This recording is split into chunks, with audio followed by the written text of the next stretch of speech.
This is Don with D.R.C. Got a couple little things I changed out today on my 2006 Range Rover Sport.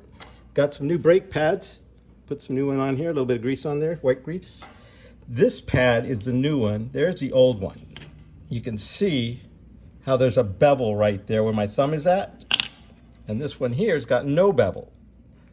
So this one's a full shoe, full grip across the brake pad and on the disc or the rotor. This one here's got a bevel here, so I'm getting like, that's probably an inch and a quarter, 2.5. I'm missing 2.5 inches of grip space on the brake. Going with this here, it's going to be a lot better.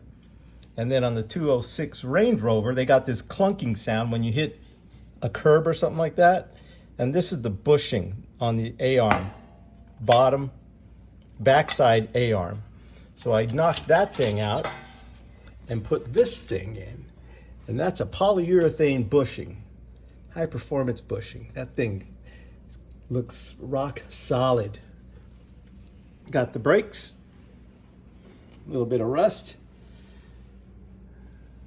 but ended up having to take off the A-arm and got it all put back together. Now all I got to do is put the brake back on, the caliper, and then I'm going to change the serpentine belt. So that's my video for this part. This is Don with D.R.C. I'm out.